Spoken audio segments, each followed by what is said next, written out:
So now we're going to start with part 3. Part 3 is all about deconstructing his profile, or any profile.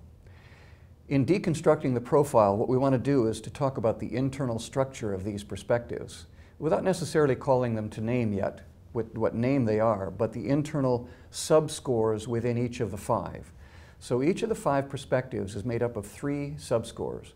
There's a score for intentionality or intentions, there's a score for actions, what does he do, and there's a score for beliefs. Beliefs is generally about 2 things.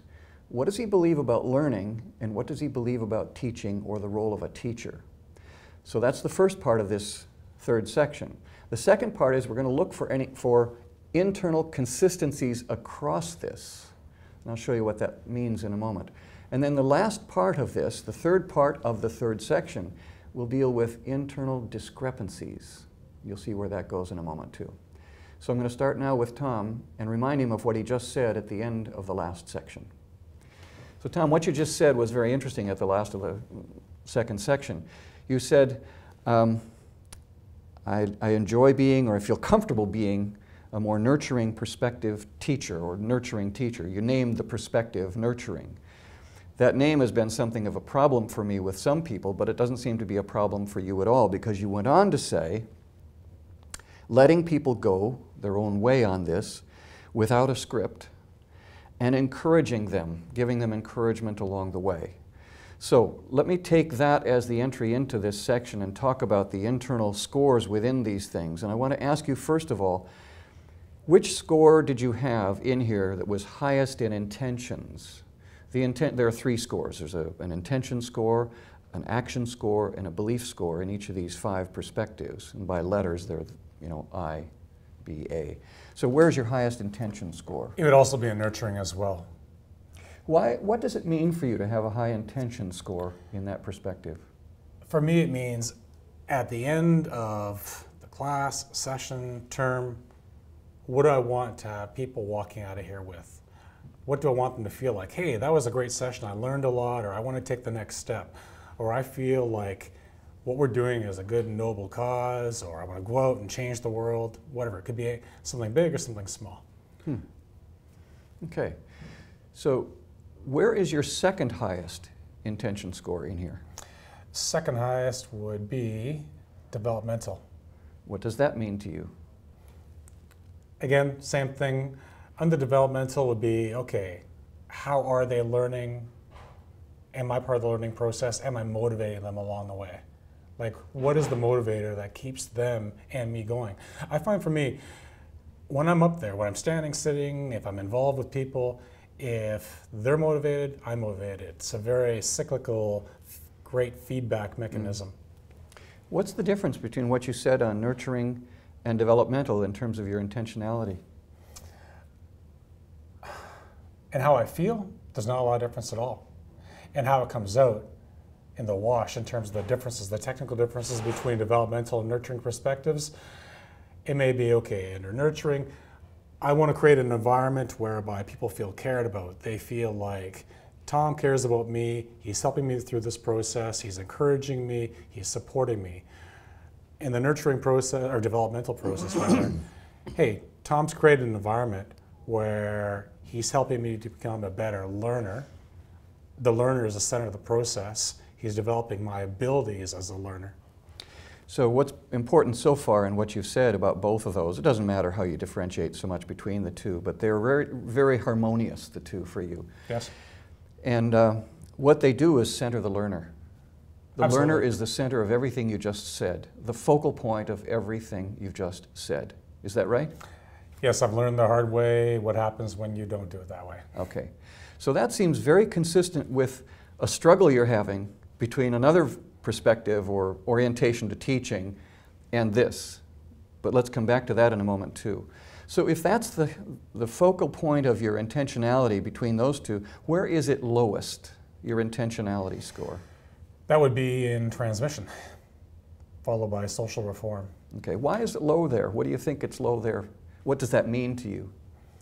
That you're not trying to do or trying not to do? I want someone to walk away from whatever we're doing wanting to learn more, wanting to feel like they've gotten something out of it. Whereas under another perspective, say transmission, where if I'm just giving information, I expect them to learn it and to memorize it and to score high on it or to apply it in the correct way, well, where does intention go with that? My role ends when they walk out the door. Okay. And another thing that you've told me is that you took this before and it changed dramatically. So January you took it, and then April you took it. What changed between those two? So in a year and a half, almost a year and a half, my transmission score dropped a huge amount. Do you know whether it was in beliefs, intentions, or actions? No, I could look that up though. No, I do know. Yeah. So it changed in beliefs and intentions, Okay. but not in actions at all. So that's where we're going to go in the next section, which is you've got a really interesting discrepancy in that perspective, that transmission perspective, which may be the clue to this tension you're still struggling with. We'll get to there in the next section as we get into, well, we're going there now, discrepancies. And it's in this section, actually. So let's now talk about discrepancies, internal discrepancies, where an internal discrepancy is where within a perspective you have 4 or more point difference between beliefs, intentions, or actions, between two of those. So in Tom's profile here, he has a belief score of 7, an intention score of 5, and an action score of 13. So the discrepancy is at least 6 between beliefs and actions, but it's, what, 8? A discrepancy of 8 between intentions and actions. So what that says, Tom, if I just look at the numbers there, on transmission, your intention is down around 5. That's the lowest intentionality on the whole profile. You're really clear about what you don't want to accomplish. But your actions are 13, and the highest they can possibly be is only 15. Why might that be so? Well, when I look at my actions between that perspective or any of the others, they all tend to be pretty high. Maybe I walk into an environment thinking, okay, here's all the things I'm going to be doing. That's my intention. But as the process goes along, and I am learner-oriented, like I want to know what's happening, what are people feeling, what are they thinking, what are they getting out of this moment by moment. Maybe I adapt by saying, okay, this is working and this isn't working. I'm going to try this now. I'm going to do that now. I'm going to throw this into the mix. Hey, we're going to stop the PowerPoint right now, take a little break, have some group work. I find that when I'm out there, I'm very adaptive.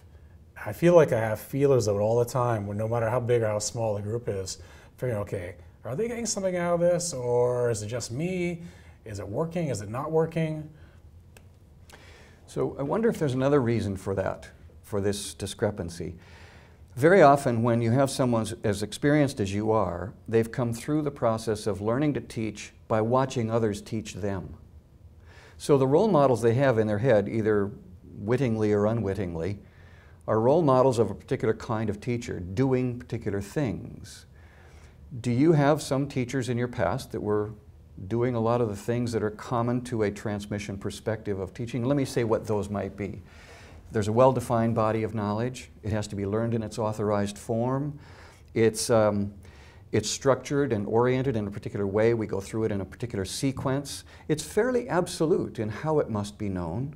And there's reasons for that. It could be legal reasons. It could be negotiation reasons. It could be any number of things. Does any of that give you an understanding of why maybe your teaching actions are hard to change? 100%. My field is legal, and a lot of the people I deal with are lawyers. And for a while, I was almost employed at a law firm. The law is black and white. It is what it is. And lawyers have a very, by and large, sweeping generalization, a very distinct way of teaching. It's very rote, it's very old-fashioned, it's very British in how it appears. And that's changing. But that being said, I'm used to an environment where I'll walk into a conference, I'll walk into a presentation. There may or may not be a PowerPoint. They will follow the PowerPoint strictly. You'll have a very thick binder of materials. There'll be cases at the end of it. You'll walk through each case. You go through the precedent, how the precedent could affect future law, how it should be interpreted. And there is just that one interpretation. You're not encouraged to be creative at all. So there are two things that seem clear to me in that. Number one, there's a strong cultural normative way of teaching. Absolutely. And you were trained in that. You were raised in that, if not trained in that. You were educated and trained in that in some way. Mm-hmm. But secondly, it sounds like you have an obligation to cover a certain amount of material. Legally, we are required to, because the breadth of the workers' compensation law is so large that in order to prepare someone or to prevent a due diligence lawsuit, we have to make sure there's certain foundations that are covered. In my field, if a person makes an error, even a simple error, that could result in being sued. The lawsuit could be for millions of dollars. So I have a legal obligation and an ethical one to make sure that people who are walking out there have some kind of foundation, that they're protected in some way. Okay. Well, let's leave that as it is for the moment, because that's not something you mentioned at the front end of our conversation that was really troubling you. Rather, what you were more concerned about was apprenticeship pulling against developmental, which means, should I really role model for them and tell them how by showing them how? Or shall I let them get in there and muck about with it and figure it out for themselves? Is that the struggle you were talking about at the front end? I still struggle now. Okay. So now it's not too distant to go from transmission, that is, giving them these things, to role modeling where you're doing these things for them. What do you think is the strength of, or the difference between the two for you? Apprenticeship, which is usually learning in the workplace, learning alongside others who are experienced, or if it's in a classroom, learning from people who are experienced practitioners. What's the difference for you between these two perspectives as it relates to you? I find with more transmission, I'm giving you information, you look at it, you absorb it, we go from there, and I judge you based on how much you've absorbed it and can relate it to the environment around you. In transmission, I'm going to work with you. I'm going to model those behaviors. There's more of a feedback mechanism where I will sit with you or someone else, and we're going to break it down to steps. You're going to show me what you know. It's more of an interactive environment. It's less one way, way less one way. Okay. So I look back at your profile, and it looks to me like, and I'm a strong believer that intentions are the most important thing in here. If I look back at intentions, they're, as you've said before, they're the highest in nurturing. They're 14 out of 15. They're second highest in developmental. They're 11 out of 15. If we stay with those for a moment, let me tell you what I think that means for you and ask you if that's the case. It means that, first of all, I'm going to stay with developmental. You want people to reason really well about what it is they're to learn here. So they have to have a foundation of knowledge with which to reason. Is that right? Absolutely. And that foundational knowledge has to be very particular. It has to be authentic. It has to be according to the law. It has to not find any fault in case something comes up. But then they have to use it to reason. So it would be easy to get caught in giving them more without letting them reason more. And I wonder if that's part of the dilemma you face with role modeling versus developmental. Yes. How does it become a dilemma for you then? How much do you give the person? How much rope do you give out the person before you allow them to reason? Mm-hmm. An error in reasoning could result in a person losing a case, someone being denied benefits, and being literally put onto welfare. Or for the person, the representative, the advocate, being sued.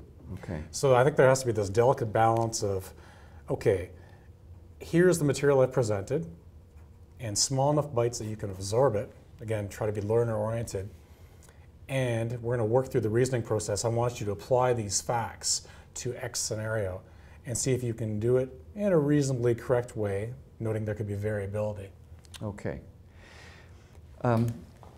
We're going to stop now with this section, and the next section is to say more or less, where do you go from here, and so what?